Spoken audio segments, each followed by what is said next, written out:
Bond is back. Bond's best missions. Battle through 10 exciting levels with a variety of objectives.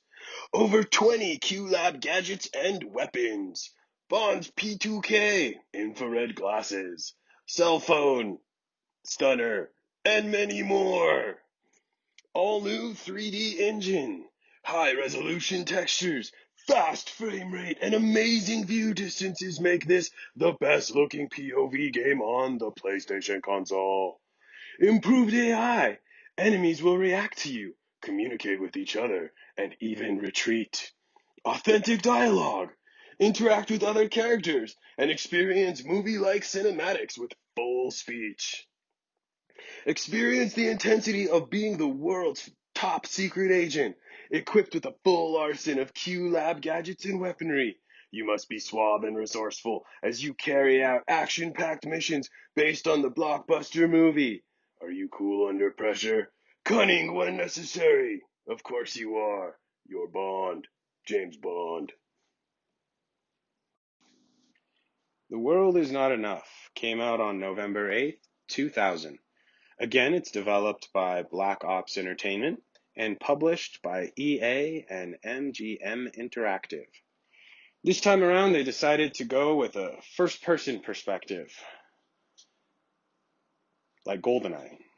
So, a return to form, and yet it's not a return to form because it's not the same company. Now, this is the same company that made Tomorrow Never Dies, so I'll be making references to that game. So yeah, first-person shooter. Let's talk about the gunplay and the gadgets. The gunplay is now in first person is okay. It's a first-person shooter on the PlayStation 1. So even with a DualShock controller, you still can't use both analog sticks. So you're left with the right analog stick being forward and backwards and turn left and right. And strafing is L2 and R2. It works. It works. You can get the job done. It doesn't feel as natural as it does nowadays with the two analog sticks being used. But again, that's 20 years later. When it comes to the gunplay itself, I was happy. Imagine this, you can reload your gun. However, they invented reload and then simultaneously canceled it out with your gun auto reloads if you're walking and you pick up the ammo for your gun, it just automatically reloads it. So as long as you're shooting the gun that the enemies are, I found myself never reloading. Yeah, I'm still glad to see reload. So moving on to the gadgets and the inventory. This is a step backwards. So they decided to, instead of having gadgets and weapons as two different things, they just said one line. And you have two buttons, previous or next. This line will have your guns and your gadgets all in it. And it can get a little frustrating.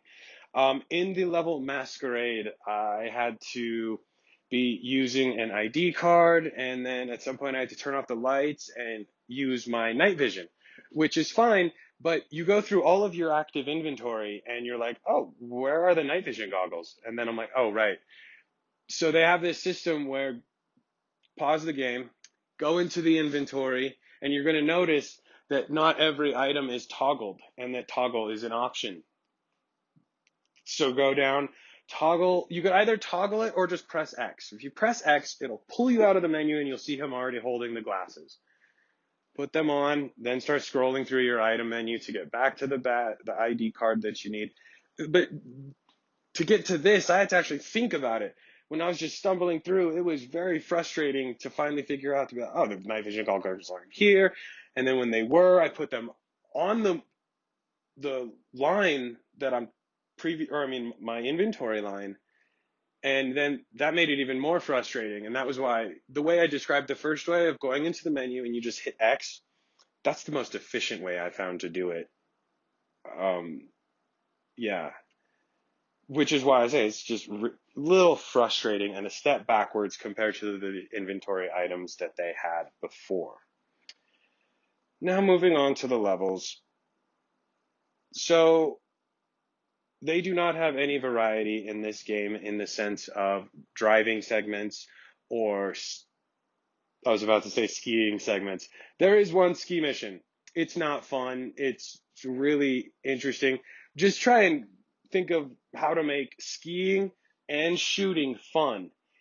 And even I'm left with, I don't know how to do that. I mean, yeah, I've heard it's an Olympic sport, like skiing and shooting, but so is underwater basket weaving. Anyway, so in the realms of variety, they did have a really nice level. In Russian roulette, it takes place in a casino, and Zerkeski from GoldenEye is in it. Remember this guy? Yeah, he's back. And when you meet him, he's got information that you need, but he ain't gonna give it to you. So he hands you $25,000 and says, "You give me 100,000, and I will give you the information." And I was like, okay, this is cool. I really enjoyed this. And when I went to the table and put my money down, I lost all of his money quite quickly and had to restart the level. And I ended up doing that a bunch of times. And yeah, it's a genuine game of blackjack. Uh, and at first I was thinking, I'm going to grind my way in. You got $25,000. I'll bet 1,000, win two, bet two, but be very moderate and very slow. And after I lost with that thinking, I was like, how would Bond do it? All in. So I walk up with $25,000, all in. Boom. I win. And now I've got 50. And I'm like, oh, wow, this isn't that difficult to get to 100,000. All in again. And then I lost it all. A few more times later, and I did get it. And yeah, that's the way you just go in like Bond, all in twice, and you're done. And I was like so happy. I was like, yes, that was fun. I hope this level gets even better. I hope there's other type of gambling maybe. I don't know. I turned around and that was the level. That was disappointing, very disappointing. On replay to capture this, it took me like 2 minutes to replay through this level. I was happy upon my first playthrough until I beat the level and then just was like, well, that was very anticlimactic. The rest of the game is nice, though. I mean, in the realms of like the gadgets are used, somewhat cool. I like the credit card lock pick, but again, based on the inventory, it's just the way it's handled.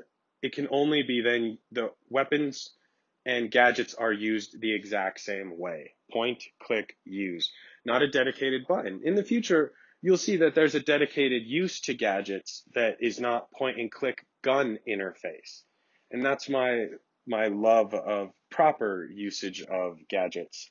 So my final thoughts on this game. Well, like I said with the last one, just go see the movie. But in this case, no. My next video will be The World Is Not Enough for the Nintendo 64. I actually have already beat this game, so before I even begin my review, I can tell you, wow, they did gadgets right. See you there.